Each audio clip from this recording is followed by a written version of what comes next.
أعوذ بالله من الشيطان الرجيم.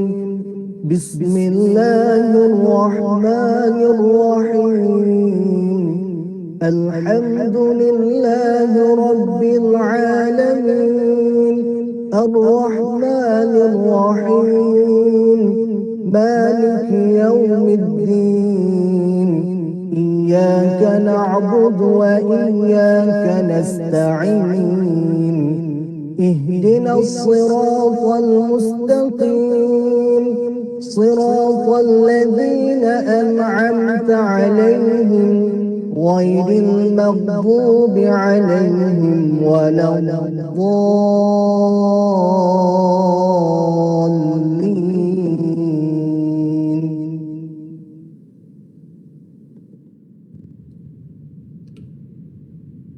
Amin, Amin, Amin Ya Rabbal Alamin.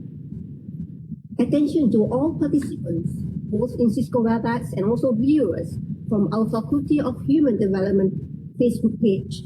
We sincerely hope that you remain with us throughout the webinar.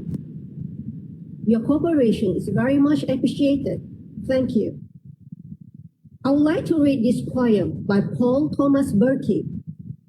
Begin something today that carries regret, that feelings of meaning and love to echo throughout your life until the end of time. Assalamualaikum and a very good day to everyone. Greetings to Yang Berbahagia, Datuk Profesor Dr. Malim Mattaf, Vice Chancellor, Universiti Pendidikan Sultan Idris, UPSI. Yang Berusaha, Executive Management Members of Universiti Pendidikan Sultan Idris, UPSI. Professor Dr. David Evans, Adjunct Professor, Faculty of Human Development, UPSI. Yang Berusaha, Associate Professor Dr. Abdul Rahim Razali, Dean Faculty of Human Development, UPSI. Ladies and gentlemen, welcome to the Adjunct Professor Malim Lecture Program. Praise to Allah Subhanahu wa Ta'ala. We have been graced by the chance to gather in this momentous event as we welcome a new member to Faculty of Human Development of Universiti Pendidikan Sultan Idris. The Adjunct Professor Malim Lecture Program is the first activity with Faculty of Human Development Adjunct Professor, Professor Dr. David Evans, and members of the university community. To share some facts for those who did not know, Professor Dr. Evans is a professor of special education and inclusive education at the University of Sydney, Australia. He has over 30 years of experience in teacher education in the areas of special education and inclusive education. Today, a Adjunct Lecture Program will shine light on the subject of the universal design in learning in the higher education context, which is related to the best inclusive education practices at the tertiary level, which can open the eyes and also opportunities for UPSI to support the Ministry of Higher Education's Person with Disabilities Inclusive Policy. Moreover, it contributes to quality education for individuals with disability based on the Sustainable Development Goals SDG 2030. This program is also implemented specifically for the academic and non-academic communities of UPSI and communities interested, especially in the field of inclusive and special education. It is hoped that this program can encourage academic discussions among UPSI lecturers, staff, students, and the general public.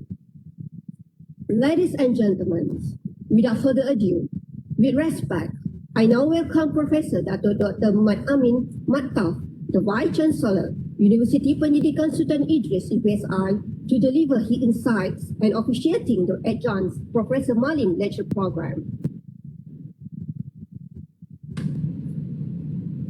A'udzubillahi minasyaitonirrajim. Bismillahirrahmanirrahim. Alhamdulillahirabbil alamin wassalatu wassalamu ala asyrafil anbiya'i wal mursalin wa ala alihi wa sahbihi ajmain. Assalamualaikum warahmatullahi taala wabarakatuh, and a very good day to all. Alhamdulillah, let us extend our sincere gratitude to to Allah Subhanahu wa Ta'ala for allowing us to be here today for the Adjunct Professor's Malim lecture on the 24th of September 2021. I want to take this opportunity to wish all of you and the respected speaker, Professor Dr. David Evans, are well and hope that everyone is safe wherever you may be during this global pandemic. I would also like to congratulate the organizers on making this event such a huge success. I was told that this event is a collaborative effort with great minds and outstanding efforts from our very own Department of Special Education here in UPSI. Kudos to all of you.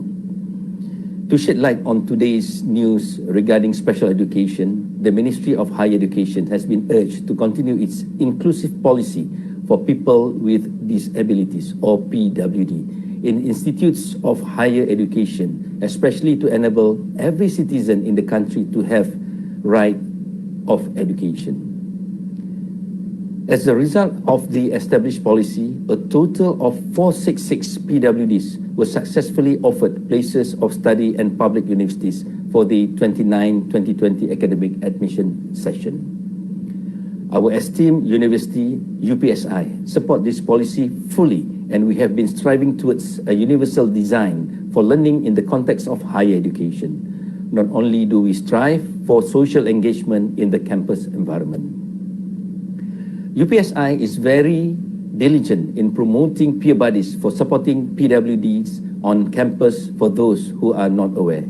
Considering today's topic, I'm sure that Professor David Evans has a myriad of things to share with everyone today.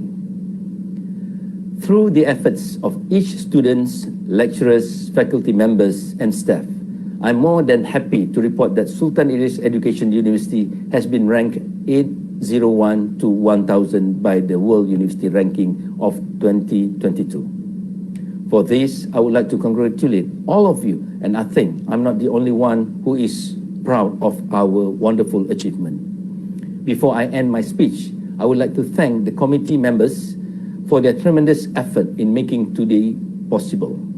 I know it may not be an easy feat despite the slight language barrier, but I'm more than pleased with today's outcome. To all respected participants, thank you all for coming and also committing your time and energy for this event. I wish all of you the best and a fruitful discussion. With Bismillahirrahmanirrahim, I declare the Adjunct Professor's Malim lecture officially open. Wassalamualaikum warahmatullahi ta'ala wabarakatuh, and a very good afternoon. Thank you.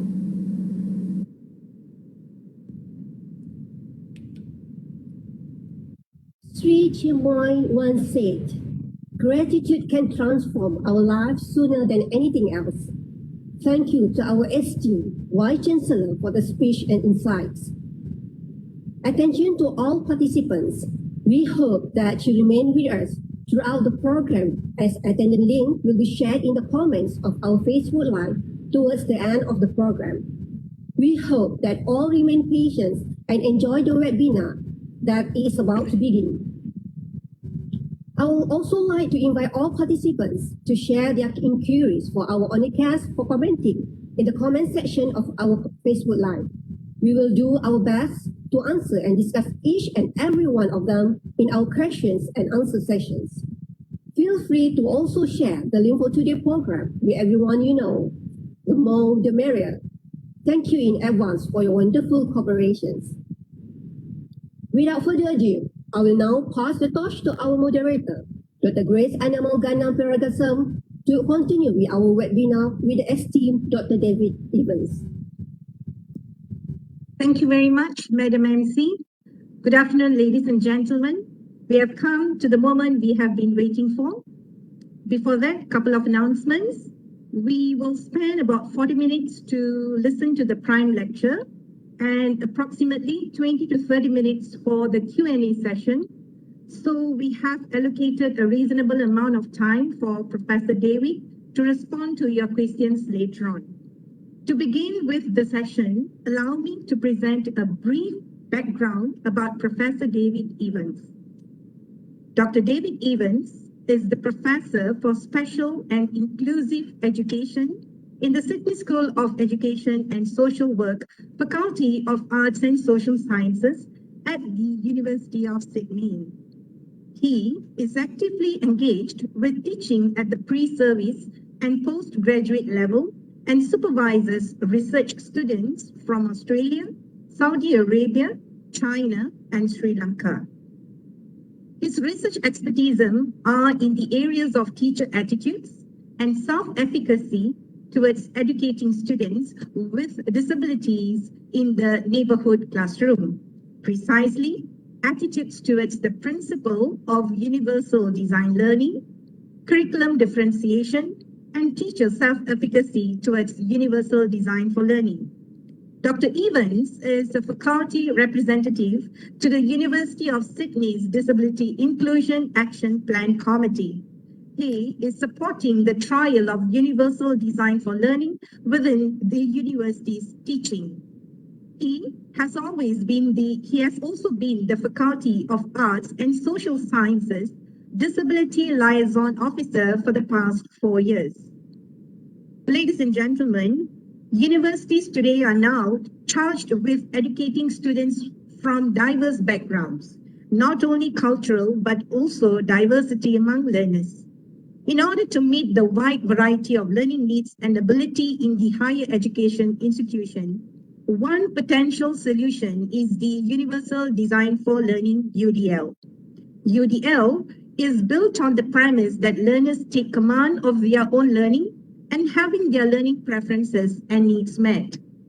Since its inception, how UDL functions to support inclusive pedagogy in the higher education has been widely researched and discussed.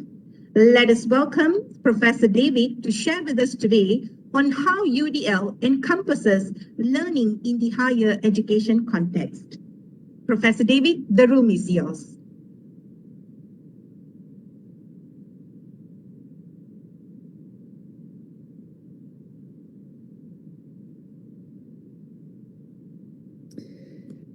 Good afternoon, everyone, and thank you very much for the warm welcome. I would like to pay my sincere respects to your Vice-Chancellor. Thank you for your welcome and your kind words. I would like to give my warm greetings to all senior delegates and executive from Sultan Idris Education University. I would particularly like to thank Dr. Grace for her kind words, to Madam MC, and to my good colleague, Dr. Hazrul.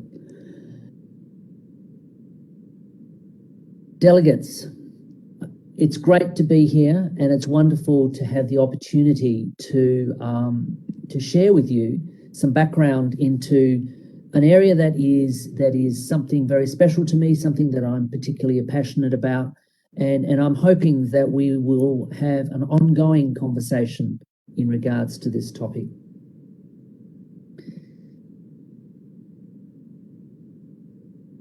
In my country, it's tradition and become very much part of our way of life to recognise the first owners of the land. And so in that sense, I would like to acknowledge the tradition of custodianship and law of the country on which the University of Sydney campuses stand.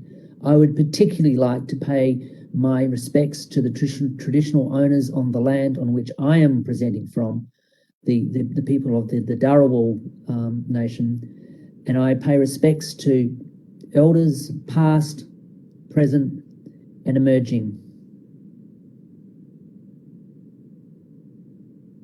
The University of Sydney is a wonderful looking university, and I have no doubt that Sultan Idris Education University is the same, but it is probably best known for this view.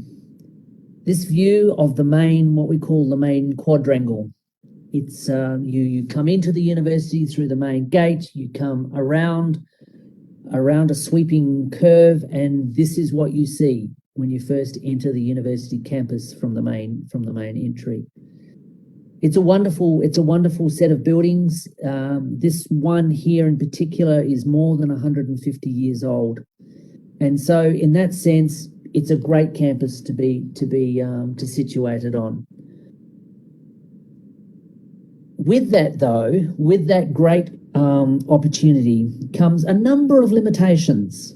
For example, that building there was never built with a lift. It was only built with stairs, and some of those stairwells are very narrow. So if you are a person with a physical impairment, for example, even a broken leg or a broken arm, if you're in a wheelchair or use some form of mobility device, accessing that building is particularly difficult. And it's made more difficult because it is a historic building, and making changes to that building are quite difficult because of its heritage listing. We are building new buildings, and this building here is the Faculty of Law building. It has been there for approximately 10 years, and it's quite an impressive building, a bit like the old building. That silver cylinder, that not sure what you call it, like a capsule sticking out of the ground, is actually a light. It is a light shaft for the library, the law library that sits underneath that particular lawned area. So it is wonderful. It was built at a time when buildings were required to provide access for all persons, unlike the previous old building. And that's great. But even when you attempt and try to do your very best to make sure that all persons can participate and access, in this case, access this building, there are potential problems. Well, this is the other side of that photo, and you can see underneath and up to the top there, a lovely old, that's the medicine faculty up the top there. And you're coming in from this park, and it's a ramp, but then you get to a set of stairs. There is a ramp to the left there that you can negotiate if you cannot manage the stairs. And then you've got to start looking for, well, how do I go the next step? How do I get up to the next level? And that's where it becomes particularly difficult, because there's not good signage. And unless you know the way, you could potentially get lost. And I don't take credit for this story. I was listening to a colleague yesterday, and my colleague who has a vision impairment was trying to highlight the difficulties that even purpose-built environments that are built to ensure that all people can access, sometimes don't always provide that service or don't provide that opportunity. Dr. Shalar made the comment to me, or to the audience yesterday, that what happens for a person with a disability in this instance is that they have to spend time negotiating the environment. And it's time that other people, myself, for example, I can walk those stairs. But I am aware in that building, for example, that the doors are particularly heavy. So if you're not strong or you have an impairment of some description, even accessing the doors can be problematic. So what I'm trying to say here is that we have built environments that we can negotiate. For example, this picture here is of some stairs of a courtyard in Vancouver, where you can go from the top to the bottom, or the bottom to the top. You can take the stairs, you can take the ramp, you can take the stairs and the ramp. You could do a combination of things. You have choice. But do we offer that in terms of the way we learn? Do we offer the opportunity for students to make decisions about how they engage with learning? Do we offer them opportunity, for example, in how they're going to respond and demonstrate their learning? And what do we offer them in terms of motivating and engaging them in learning? And I think we've been very, very good at the physical side of things, this angle, but we're really only starting to get at the cognitive side of it, the learning side of it. And that's where you get the term universal design for learning. The building idea is part of universal design. I am convinced all of you who have a phone will be aware of differing access features on your phone. You can talk into it, so voice to text. You can get your phone to read a text to you. You can enlarge the numerals on the phone. There are all sorts of things you can do. On your computer, for example, do you know all of the accessibility features on your computer? There are many on your computer. And I would argue that, and I'm included, we use them to a very little extent. And your students, for example, often use them with very limited idea about how those accessibility features could be used to support them. They are not necessarily features for a person with disability. They are a feature there for all persons. So I want to give an overview of universal design for learning, and then I want to have a look at some ideas of moving beyond the bricks and mortar approach. The University of Sydney has, over 20 years, been fully engaged in promoting inclusivity amongst its student and its staff. But a lot of it is very much focused on the bricks and mortar. How do we provide access to buildings? How do we make sure that our internet pages are accessible and can be accessed by persons with a range of impairments? Making sure that any materials that are put out, digital materials that are put out, are in a format that allow a range of people to access them. I am told, with good authority, that PDFs, for example, are a curse for people who are wishing to access them because of a vision impairment or for other reasons. And myself and my colleagues consistently use PDFs with our students, and maybe we should be thinking something different. In the current University of Sydney Disability Inclusion Action Plan, there is one objective, Objective 2, out of 6 that is specifically aimed at promoting quality learning for students with disability. And one of the things that we are trying to look at is, how do we do this while enhancing the learning for all? So quality teaching and learning, and students at the margins, the minority students, for example, students with disabilities are a minority group, and we have specific services in place. We have strong legislation, we have good policy, we have good supports to support them. The University of Sydney has 40% of its 70,000 students who are international students, where English may not be their first language in many cases. And our learning environments pose barriers. I apologise that I do not speak another language today. And I know that many of you have 2, 3, and 4 languages.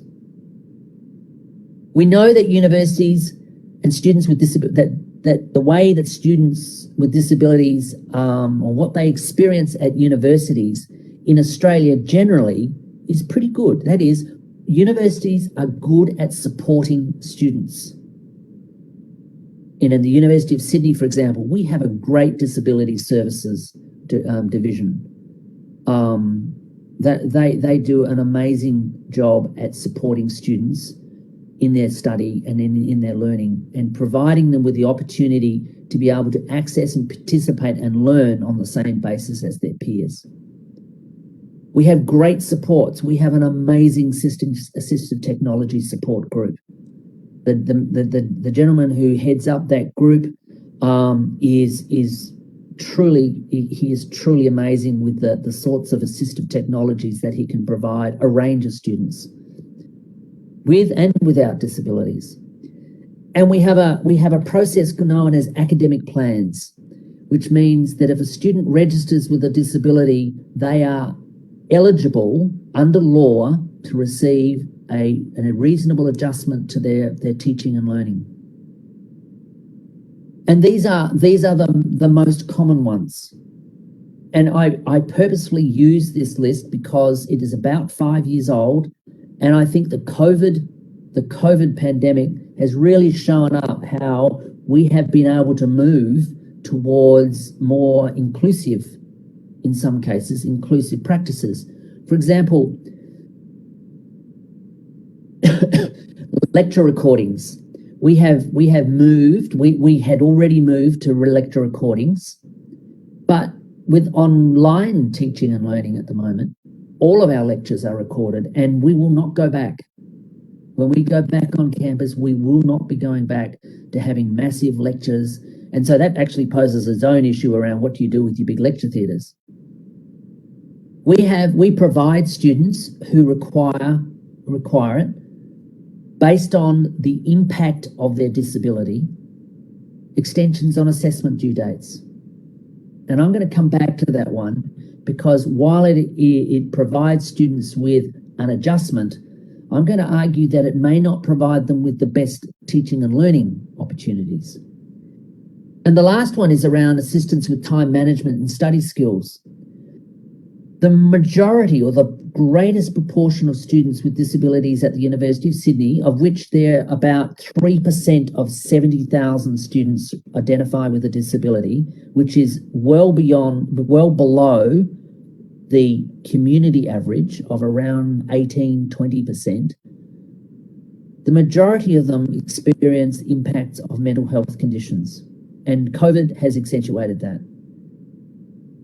Many of them experience anxiety towards completing work and submitting work. They have difficulty managing their time through executive functioning skills and those sorts of things, and goal setting and a whole range of executive functions. So they again are provided with assistance in managing their time, support from our disability services people, and extensions to assessments. I would argue there are lots of students and lots of staff, I include myself as part of this, who need assistance with time management, getting things done on time. I think maybe as I get older, that's getting better, but yeah. So they are good adjustments, they're common adjustments, but they have their own inbuilt difficulties. So one of the things that was found in this report conducted by Pittman at the beginning of this year is that while universities generally did a good job of supporting students, what happened in classrooms was a very different matter. Our staff generally had poor attitudes or poor understanding of disability. They had poor understanding of how they design curriculum that was flexible and accessible to all of their students. For example, the one-size-fits-all approach to content design and delivery. We prepare a lecture, we give a tutorial, we give set exams. That's the only way that you demonstrate learning. And supports by itself do not just do the job. Giving students extra time to complete an assessment does not necessarily help them with time management, and it does not help them structure responses and things like that. So the example of students with disabilities is one example of a group of students who may have difficulties in engaging in teaching and learning at the university level. So what we need to be looking at are more inclusive methods, processes, and systems of education that not only benefit students with disabilities, but the increasingly wide range of students who do not fit the preferred user-student model. For example, We are now enrolling students at the University of Sydney today who I would suspect 5 or 10 years ago would not have been eligible to enrol. We are enrolling a group of students who have a much stronger, much broader and diverse range of strengths and skills that they bring. And they may not always necessarily fit this one-size-fits-all, very structured, very purpose-built sort of curriculum that we have designed. I am very aware that countries like Malaysia, for example, and I know the Czech Republic does this, is that they open their doors to many students. Like I know in the Czech Republic, it's a right to go to university. Anyone can go to university. You know, in Australia, I think we're much more rigid in who we let in. But we do allow and we do offer opportunities for students to engage in tertiary education in a range of levels. So we need to be thinking about how do we do this better. That's a great shot of one of our main avenues. It's back down towards the main quadrangle right at the end.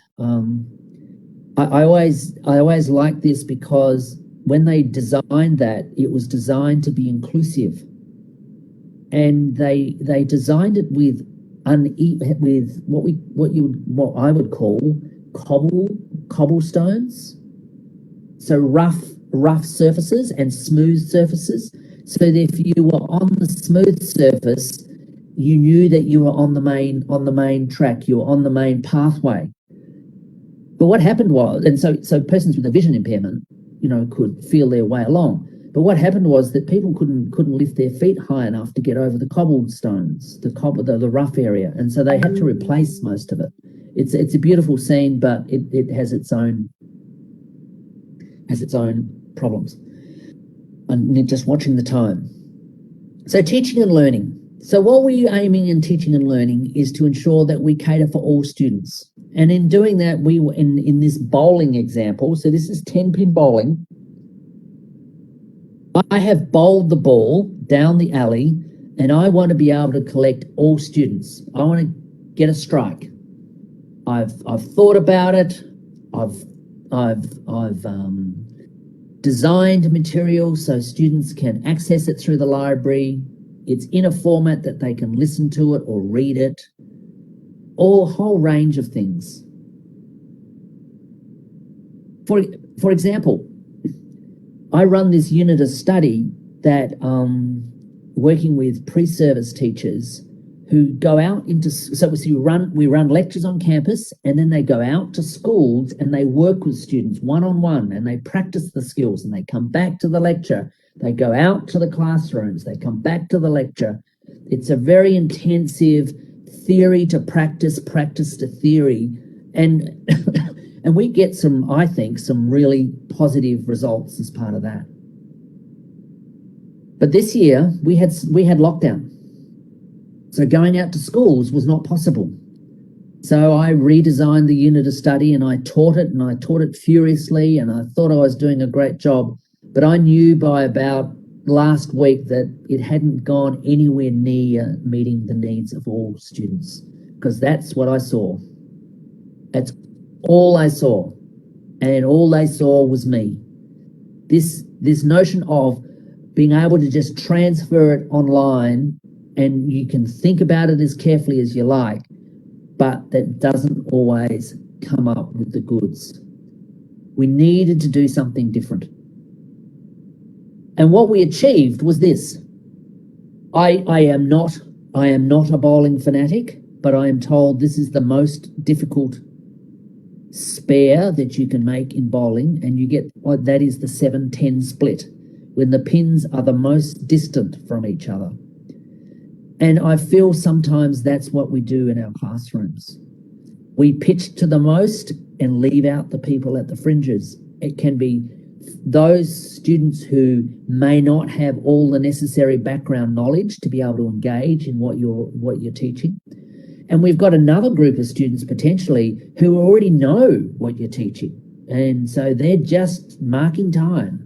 So how do we challenge that group, and how do we bring the other students with us, and we challenge and motivate all of our students. So universal design for learning is a framework. It's not a practice, it's not instruction, it's a framework that guides the shift from designing learning environments and lessons with potential barriers, that is, down the middle, to designing barrier-free, instructionally rich learning environments and lessons that provide access to all students. And I need to stress all, because it's not most and then some, it is all.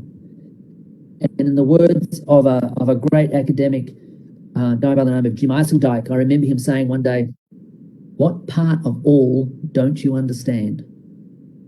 I really do mean all students.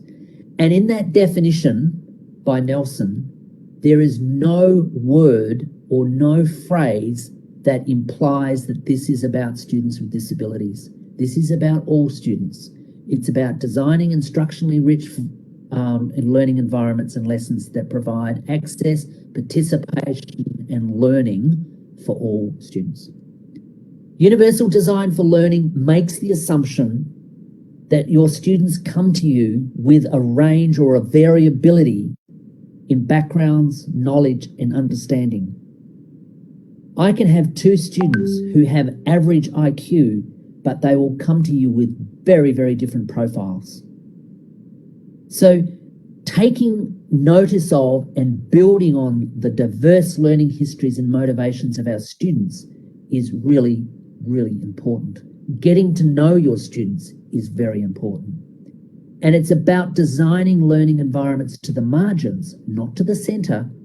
I want to design them to the margins so I don't get that 7-10 split. I want to be able to collect everybody and move them forward. Having, for example, very specific, very rigid outcomes can be problematic. If I expect students to write something about a particular topic, I'm excluding a group of students who may not have as a strength writing. So demonstrate their understanding and knowledge of a concept can include writing and talking and videoing and blogging and a whole range of things. Some core ideas about UDL. It's flexible, flexibility in the design, flexibility in the way that we assess students, flexibility in the way that we motivate students. It's about removing barriers. For example, putting up on a learning management system a PDF that people cannot access beyond that could be a potential barrier for many, many students. Ensuring that students have access to PDFs, readings, for example, that can be digitally recognized so they can listen to them while they're riding their bike or riding their scooter or on the bus or walking through the paddy fields, whatever, as I walk through the paddocks just out here. I need to have clear expectations of what I want our students to achieve, but to achieve that, we need to have flexibility in the way that those expectations are met. We need to design from the very, very beginning proactively for flexibility, to remove barriers, to set clear expectations. We need to teach to the margins. To give you an example of that is currently I am trialing a new online platform which students are typing their assignments into, but I can actually monitor how often they've been on there. I can monitor how many words they've written. I can monitor what resources they access.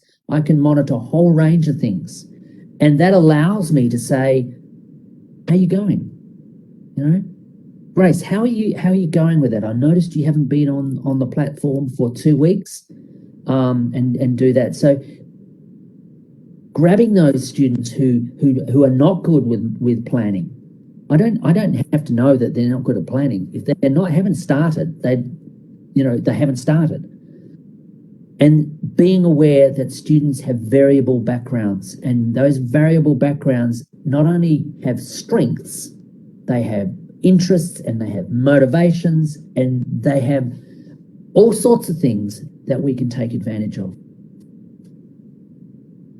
So this is the framework, and I have a link to the end of this. you only have to punch in Universal Design for Learning or CAST, UDL, and this will come up. So it's a framework, and it has been revised and reviewed, and there are some finer points on this diagram that I could point out, but I'm not about to. It is based on about 30 years research. It has a very strong link into the neuroscience areas, although I think that has still got a long way to go. So there are three principles or multiple means of engagement, multiple means of representation. So engagement is getting people interested. Representation is how do I demonstrate it?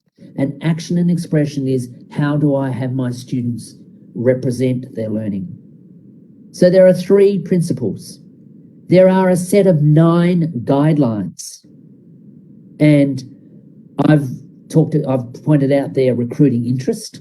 How do I motivate my students to be interested?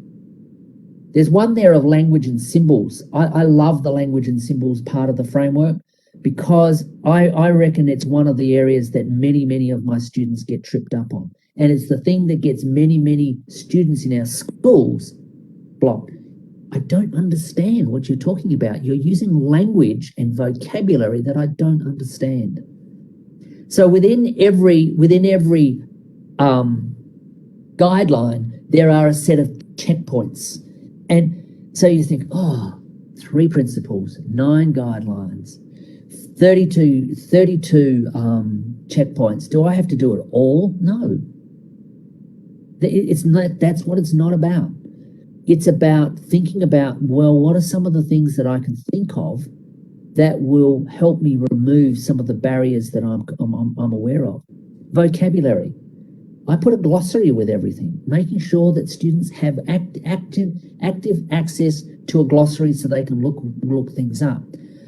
There's a one down in comprehension, big ideas. I love the idea of big ideas, helping students organize content and knowledge so they can use it and explore with that knowledge and problem solve and analyze all of those sorts of things.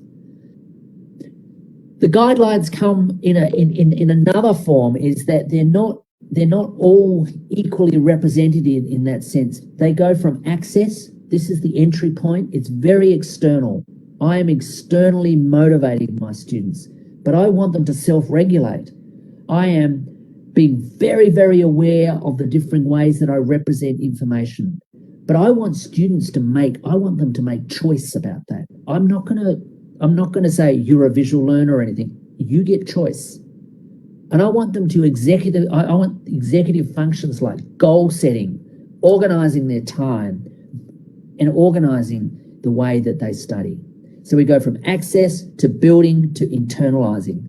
Access is external, internalizing is internal. And they are all interdependent on each other. One may have a bigger impact than another. I don't have to do it all, but it's great to keep it in the back of your minds of how you can go about it. So let's have a quick look, and I'm conscious of the time. So one of the things that I always get a little frustrated about, and I apologize for my mail going off, is in my faculty, is there are a couple of areas that insist on giving exams. I mean, everything is exam-based.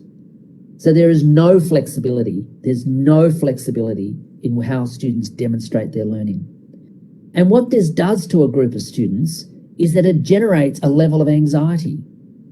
I don't like exams. It makes me anxious. So when we get levels of anxiety, we get distracted, we get loss of motivation, we reduce focus on learning. What's the way around it? What's the way to get around those sorts of things? Have some other way of presenting learning or representing learning, the action and expression side of things. Provide scaffolds for exams. If you have to have exams, provide scaffolds. Weekly, this is what we aim to do this week, bang. This is what it's going to look like, bang. Have weekly lecture summaries. Instead of having the whole lecture, have a mini lecture. This is what this week was about. You can do that at the individual level or at the group level. You can do it, get the students to do it. That's the internalizing bit. Get the students to do it. What about writing proficiency? I'm very aware that when we have our state level exams at the end of high school, one of the things that determines how well you'll go is how quickly you can write. That is, with a pencil, because that's how it's done. It's not done on a computer.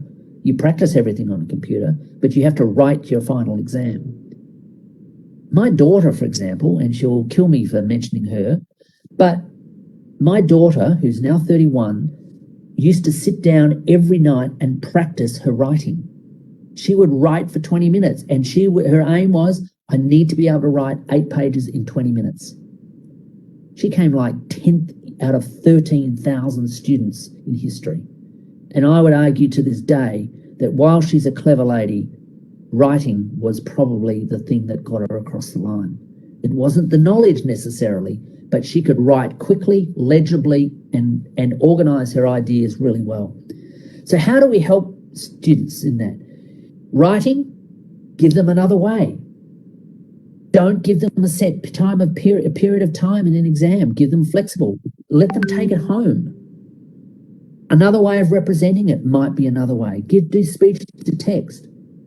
Our disability office will organise this for exams. They will allow that. But it is still anxiety provoking. And the other one is persistence. Making sure that students persist in a timely way to study towards an exam. How many of you study an exam the night before? I know people, okay, Grace has got her hand up. So I know people who will sell the notes. So you have the notes, you study them the night before you go into the exam. Not a terribly good way of learning about something. So proactively build into your unit of study a way of getting around that. Make, weekly sessions, these weekly lectures, these summaries, cumulative assessments, a whole range of things that you can go about doing that. So designing assessment requires you to have very clear unit of study goals. If you have a goal that says, we'll present a tutorial verbally, that's gonna iron out, leave some students out. I have a unit of study where students have to do a group presentation. They have to work together. But I say to them, I don't care how you do it, but you have to come up with a 10-minute tutorial presentation. You can do it by yourselves, up front, in front of everyone. You can record it. You can do a combination of both. You can do creative dance as far as I'm concerned, but you need to address these particular criteria. Assessment, make sure that the assessments are built around clear constructs, skills, knowledge, and processes. If you need, making sure that it has problem solving, analysis, synthesis, it has a whole range. What is the key information I want them to know? All right, that's factual, but how do they apply it? Be very wary of irrelevant constructs. Timing is a big one. Mode of operation or action and expression is another big one. And I can see Madam MC moving into view. Another one, and I'm going to be very quick on this one, is learning. Attending in class. Keeping students, those of you who are teaching online, for example, how do you get students to be attentive and to participate? The blank screens that you see, it's really, really problematic. And I have no magic answers for this. I just call on people. I'll say, Grace, what do you think? And I'll say, Jim, what do you think? Hazrul, what do you think? I just call names. So make sure that you provide opportunities to heighten motivation and relevance. Make it snappy, make it exciting. Lectures, do we have to have a 2-hour? Somebody was telling me today they did a 2-hour lecture. I said, 2 hours? Seriously? 40 minutes of me is enough, but 2 hours? Why not break it up into sections? Do a bit in the beginning, do a bit in the middle, do a bit at the end. There's a number of ways that, you know, if you can, recording them. Make them shorter, make them cumulative. Even on learning management systems these days, if you have to you have to complete one section before you can move to the next section. Hey? Have mini lectures, pre-tutorial work, post-tutorial work. Lots of ways that you can motivate students and get them in. Assessments are another good one, but that's got its own problems. The other one I think is, how do you organise ideas and understanding for students? Is it just a matter of just going and just dumping on students in terms of knowledge, or can we organise the big ideas? So if you're teaching physical education, for example, what are some of the big ideas in physical education? One that always amuses me in secondary schools is that we want students to write different pieces of work, and yet everybody seems to have a slightly different way of writing that piece of work, and they use different vocabulary and they use different descriptors. Is there some way, for example, at the university level, to actually have pieces of work that can be designed across areas to contribute to the same outcome and be used by differentiating people? So students actually have to be seen to be engaging and combining their learning across areas of study. In education, that's a bit easier. I know that in my colleagues in the arts and the humanities, for example, that's nowhere near as easy, and that becomes problematic. So the learning area, there are lots and lots of ways that we can share our expertise and share our ideas, and to think about new ways of doing things so we can really hook students into the learning context. Universal Design for Learning, as I said, is a framework. It guides the shift from learning environments and lessons with potential barriers to instructionally rich learning environments and lessons that provide access to all students. For my student who needs additional time to complete an assessment, I am now able, with this platform that I'm using, to see how they're going, and I can actually individually send them an email and say, how are you going? Would you like to meet and talk? We're now getting to the point where we can start individualizing based on what we're seeing by the data that pops up behind learning management. If I was doing that in a class, I would know my students, and I know the student who, okay, they have an academic plan, they've got 2 weeks extra time. I know that most likely is going to just cause just as much stress if they didn't have that time. So how do I go about supporting that student? There will be some students who will require something above and beyond the UDL, what the UDL principles provide. There are a small group of students who have very, very specific requirements. I can think of Braille, for example, being quite a specialist area. But there may be other students who will require, for whatever reason, quite specific supports to be able to allow them to be able to access, participate, and demonstrate their learning. The Universal Design for Learning framework is about developing purposeful and motivated students, those that are self-regulating and able to monitor their learning and able to set goals as part of that. So they're strategic and goal-directed. And we want them to be resourceful and knowledgeable. We don't necessarily have to feed them all of that, but we want them to become resourceful and knowledgeable in seeking out information and demonstrating how they can organize that information, how they can use the language. And in doing that, promote a much richer learning environment for all students. I am particularly interested in those students with a disability, but the thing that the Universal Design for Learning framework has taught me is that there are many things that we do for students with disabilities who we could all benefit from. You know, digital enhanced text, for example, or text that you can actually use on your computer and it will be read aloud to you. A very simple process these days. All of our computers do it. We just need to make sure the material's in the right format. So there are some resources. I mentioned the Universal Design for Learning guidelines. That's at cast.org. And there is a specific website. There is a specific source at the CAST homepage that is to do with UDL on campus. So it is specific to university and post-secondary sorts of environments. Thank you very much. And I look forward to a discussion from your questions. Many thanks, Grace. Thank you, Professor David.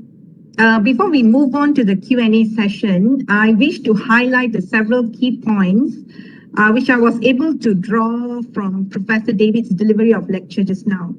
So the first one is UDL begins with accessibility into buildings. So this includes the choice of the material, the structure, the design that takes into consideration of the various impairment of the students who enroll into a particular institution or the university. Number two, the practice to provide, the UDL is a practice to provide flexibility in the ways informations are presented, in the way students respond or demonstrate knowledge and skills, and in the way students are engaged. And this, I think, should be clearly projected in the institution's academic program structure. So that means it's not just about what is the program education outcome also, but we should also be transparent in terms of how students can expect out of the learning program that they wish to enroll to. I think that plays a very important factor in determining whether students from diverse backgrounds would want to enroll into our institution.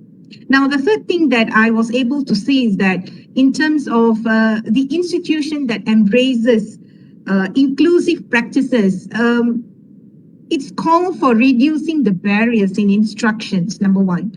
Secondly is to provide appropriate accommodations. And I was actually attracted when you mentioned the PDF is a curse for vision impairment students. You know, that really triggers me a lot.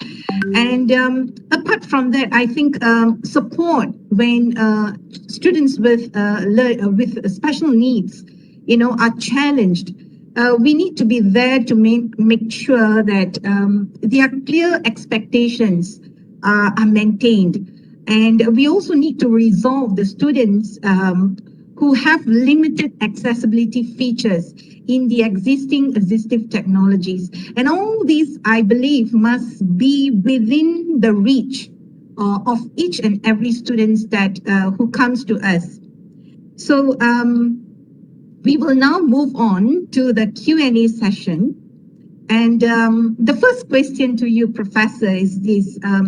After listening to your talk, I foresee the potential for academicians, particularly in UPSI, inducing into UDL, right?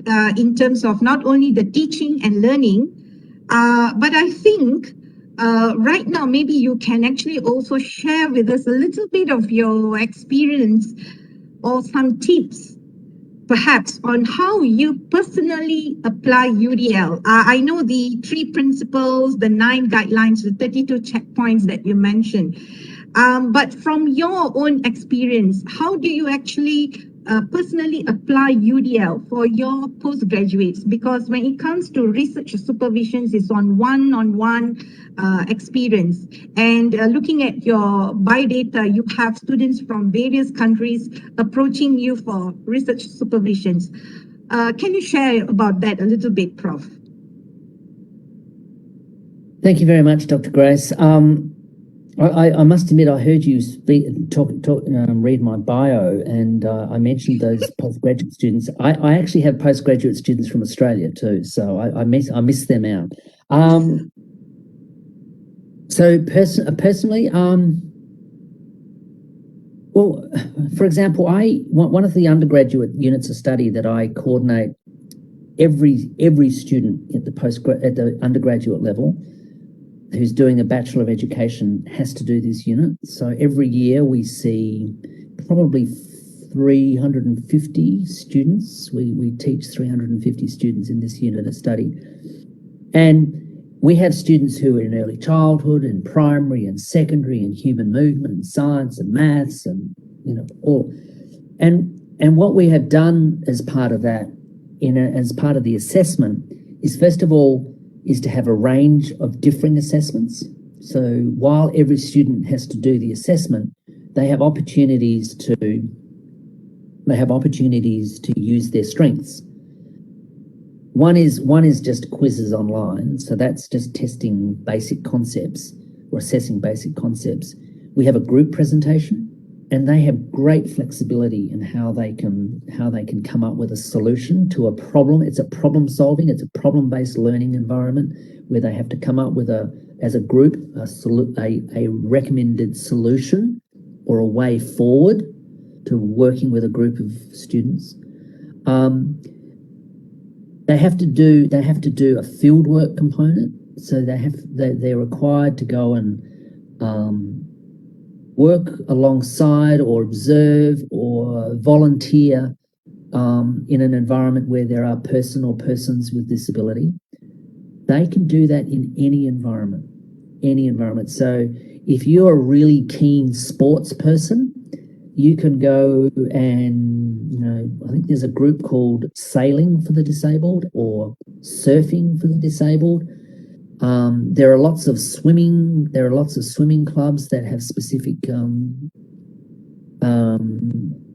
programs for students with disability. So they get to choose, and so that suits their own motivation. And then they have to write an academic piece of work, and that academic piece of work is again based about them. What is your personal, professional view around education of students with disabilities? And this new platform I've talked about, I'm in the first unit of study to use it. And it's quite amazing what you can actually see, because the students do all of their work online, and you can actually see how many words they've written. You can tell how long they've been on there, what resources that they've been accessing, because all of the resources are part of the site. And in that way, it allows me to literally tailor every week. I can say, when you're doing this assignment, think about X or think about Y, and it's just collecting more and more information. So in that sense, we have multiple ways of assessing. We have multiple ways to motivate students, and we have multiple ways to provide action and expression to demonstrate their learning. Yeah. Right. Okay. Thanks, Professor. The next question is, you see, one of the core focus of Malaysia's higher education framework, it is to transform the traditional teaching and learning delivery into learning without lectures and learning outside the classroom. So I think we are actually heading towards a UDL. In fact, in UPSI, we are in the process of implementing outcome-based education, and we are now going through some intensive training on that. How do you think our higher education system may move forward towards providing a flexible learning by incorporating UDL in a way that is desirable for students? Meaning that, sometimes we think this is what best fits the students' needs, because we think from our perspective. But how do you think having a framework, or even having some sort of a guideline or a roadmap, for example, but how do you think by incorporating UDL, the best way to implement it in a way that is desirable for our students? I think, and I think the very key part of that question is our students. Yeah. I think it's about knowing our students and Yes. talking with our students and understanding what it is that really motivates them towards being part of the university and their learning. I'm very aware that a lot of universities, and the University of Sydney is doing a similar thing, is that they're moving towards, trying to move away from lectures. COVID has just sped that up. And we're doing these cross-disciplinary units of study where students from different disciplines have to work together to solve a, what do they call it, a mad problem, or I've forgotten what the wording is. And I was approached about this, and I said to them, sounds great, but what are going to be the barriers that you pose? For example, if I am working cross-disciplinary, do I understand the key vocabulary that another discipline actually uses? And they said, oh yeah, we do this, and this. Okay. And then they go on, and then they said, and then we go on this walk, and we do this. It's a really strong and rich, and they said we have these headphones that they wear. And I said, okay. That's interesting. I can tell you there are going to be a couple of students who are going to say, I am not wearing headphones, in the sense that it's sensorily, it's just the wrong place to be. Or if you've got a student who, for example, has a hearing impairment. So multiple means of representation. How do you provide this guide for this walk that's going to teach them about all these different things in the environment that allows every student to be able, I hadn't thought of that.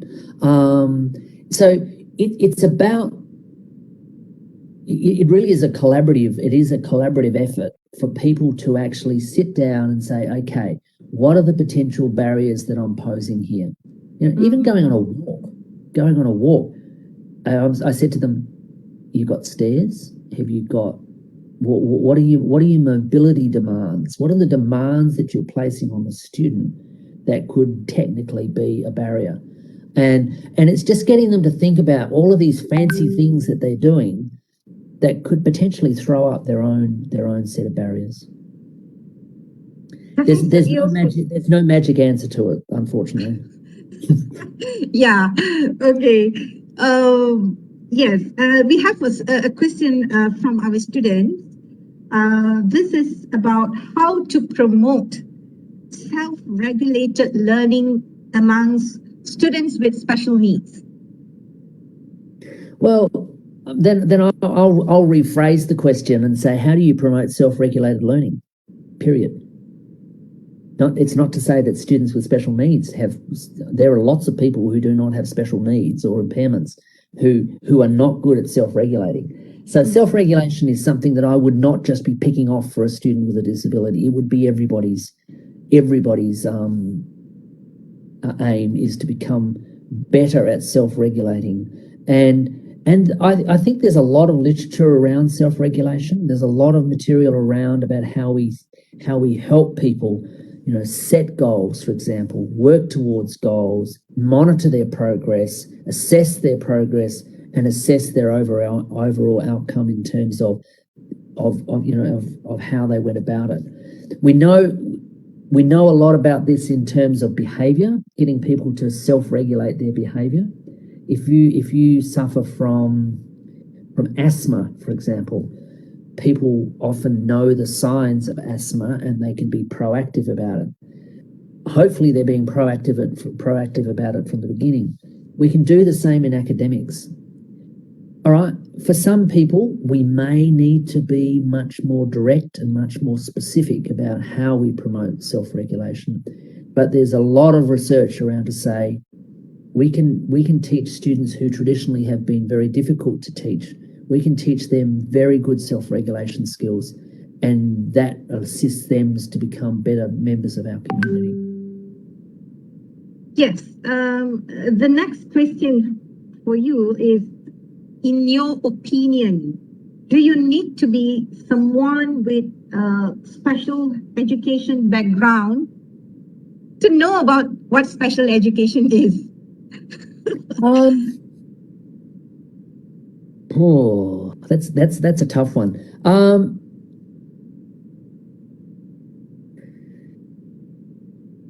I because the concept of special education is highly debated these days. In fact, some people would say to me, you cannot be a professor of special and inclusive education. They don't exist together.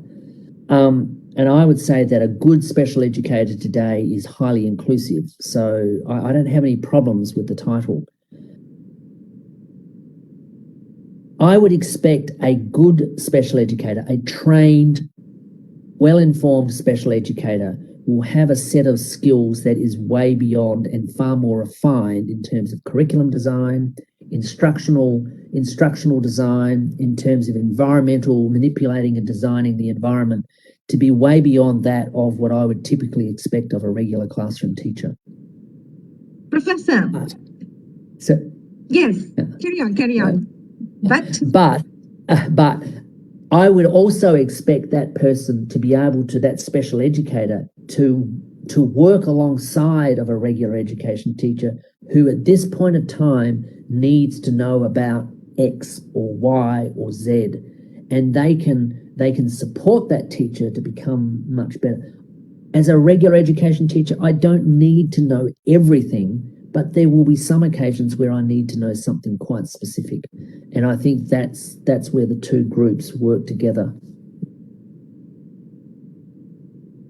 Yes, the next question is, do you think the pandemic have actually triggered the imposition of UDL indirectly because of, all these face-to-face instruction has now been shut down, and we are forced into a situation where we have to be practically meeting the students online, and therefore we are also obliged to look into alternative assessments, alternative flexible teaching and learning, hybrid, and all these things is coming. I think this is part and parcel of UDL actually. So I'm just wondering, do you think the pandemic has to be a triggering factor where it is also in a way has promoted UDL without us knowing that it is UDL actually? Okay. I would like to say yes, but it is amazing how many people, for example, who insist on giving an exam as the only way of assessing a student, insisted on keeping the exams, and they tried to do it online and it just failed miserably. But we still haven't been able to shift them from an exam. They've just gone to a take home. So I think the concepts of universal design for learning in some cases have been promoted, whether it be deliberately or by accident. But I am, and this week in particular, I have been nearly distressed by what some schools have done in the name of online learning. And I would argue what they have done has been a backward step in terms of what we see as quality education. It just saddens me because there are a group of students who are really missing out. I have seen some really good UDL. This takes me to the point of a lot of people see UDL as being technology driven, and I'd put to you that it's not technology driven. It is a mindset that you have towards being flexible and catering for all students. I have seen some of the best examples of UDL in a rural village in the province of Yogyakarta in Indonesia. The teachers there, they took it on board and they did not have any technology in the sense of a computer or anything like that. But they used the resources in their environment to rethink the way that they could really engage with their students. And it was such a wonderful story. Yeah. Right. The next question is about, I think it's more towards providing support to students, Yeah. who has got, specific learning needs and so forth. So the question is it okay for me to ask about someone's disability? For how long, or probably the background, or some details about it to that person? And it says here, what question should I avoid? Maybe we can just I think probably we can relate to what you mentioned, like with your students. You see, you have this, when they put it into writing and you see their progress and all that. Yeah. So Yeah. before you do that, do you actually check on the problems or some of the limitations that they encounter before you actually put them into all these assignments? Probably you can relate to that, yeah. Okay. So in the university context, as an academic, I never get told the disability that a student has. That is private and confidential information. If a student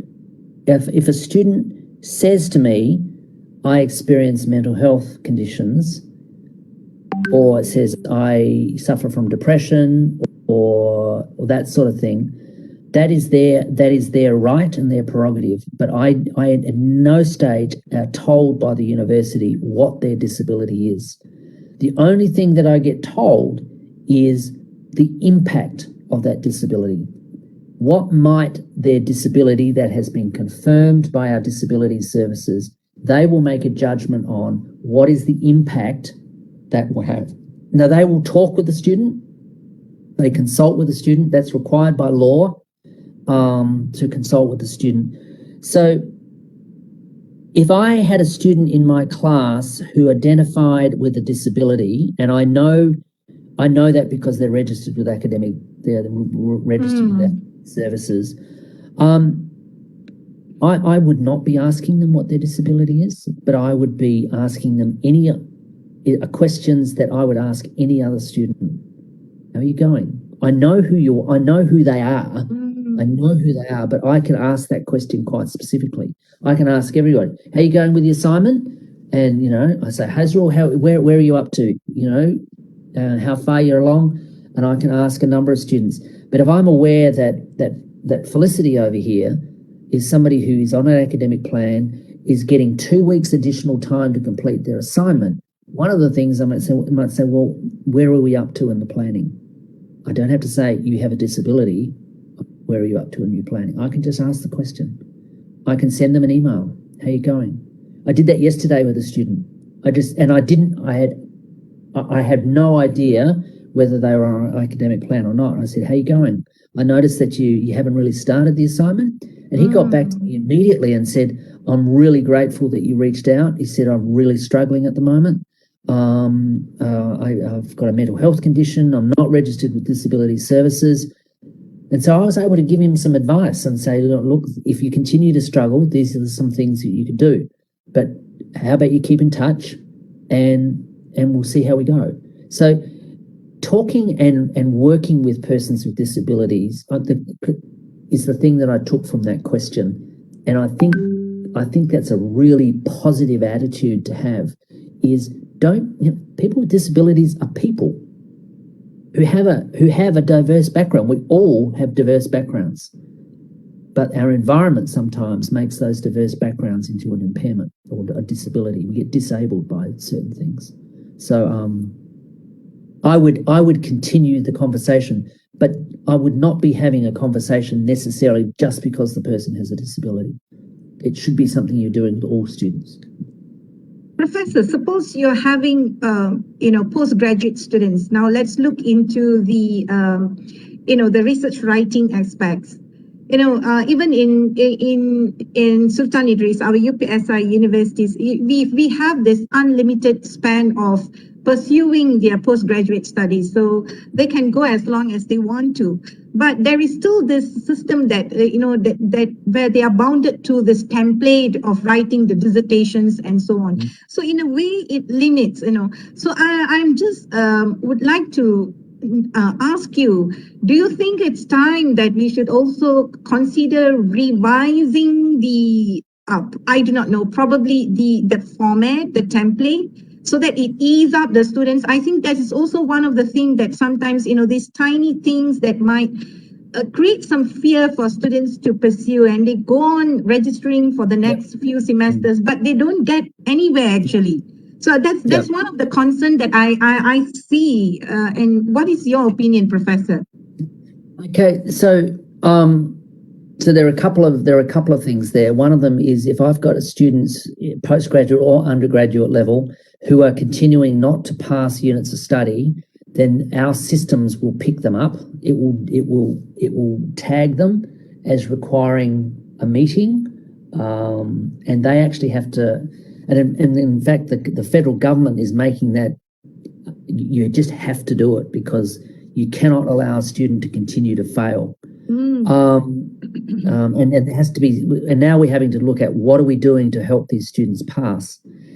In terms of the dissertation bit, I firmly understand that dilemma. My question would be, why does everybody have to do a dissertation? Could there be another way to do a dissertation? We take it from the other way. At the University of Sydney, we say every postgraduate student must do a capstone experience. So it needs to be a summative piece of work, which a dissertation is, and that's one of our options. But we also have an option that is a smaller piece of work, that it is much less rigorous in terms of academic standard, but it still serves the purpose of that student demonstrating the learning that they have gained over the course of their program in one final piece of work. It can be a formal piece of work, but it's much smaller. I allow my students, for example, to demonstrate their learning through different ways. Like I've got a student at the moment who has been working as a teacher in a classroom in online settings with students with significant disabilities, and they are going to put together a workshop that says this is how we go about it. So they've come up with a PowerPoint, they've come up with supporting documentation. It's very different to writing a dissertation, and which has very specific academic requirements. It's about that multiple means of action and expression. Yeah. I can still get to the final thing. That's a very good thing to hear. I'm just looking forward for this, this change in the tradition to take place. Seriously. We have one last question. This is probably perhaps you can assist the students who are actually interested in providing the support, the body support. You see, sometimes they are also not aware how can they render assistance or support, or when is the right time to come into collaborations? When is the right time, as long as I do not interfere with the privacy or probably the rights of students with disabilities?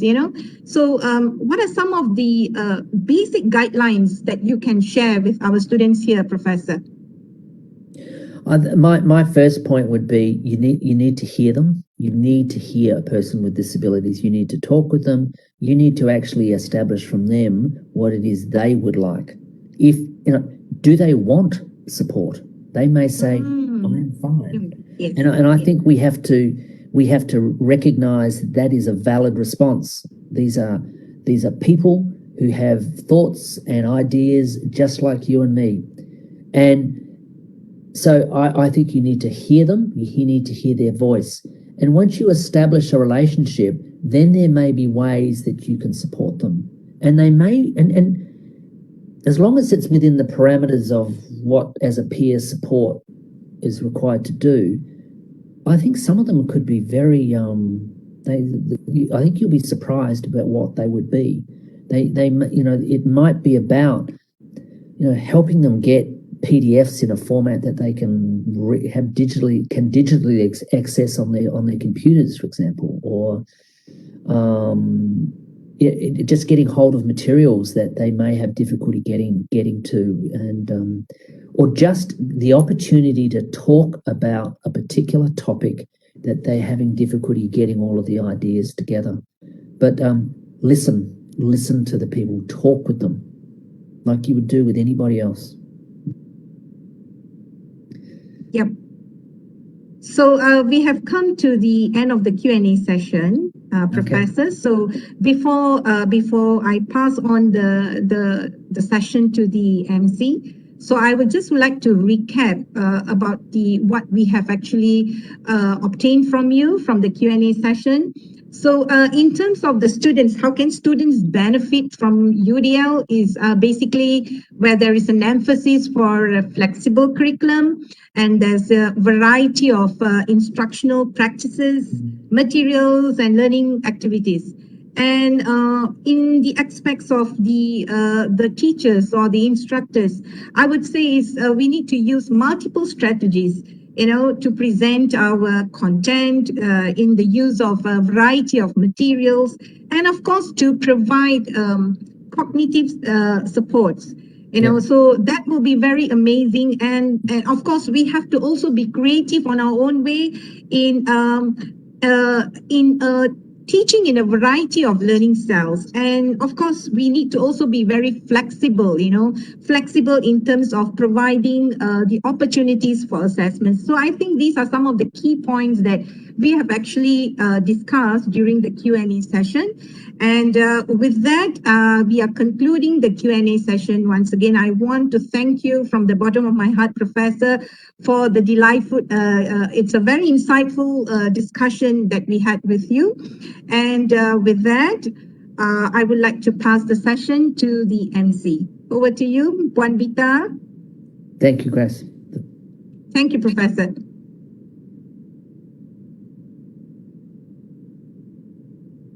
Thank you to our lovely moderator and also very insightful lecture given by our esteemed guest, Professor Dr. David Evans. Ladies and gentlemen, as a saying goes, to every beginning there is an end. And now the webinar has come to its end. Once again, thank you everyone for gracing our webinar with your presence. We truly appreciate it. Reminder to all participants, the link for the attendance sheets has been posted in the comment section below. Please do fill in the form given as proof that you have attended today's webinar. On behalf of the organizing committees, I would like to apologize if we have done any mistake throughout the webinar. With that, I end my duty as Master of Ceremony for today's webinar. With wabillahi taufiq wa hidayah.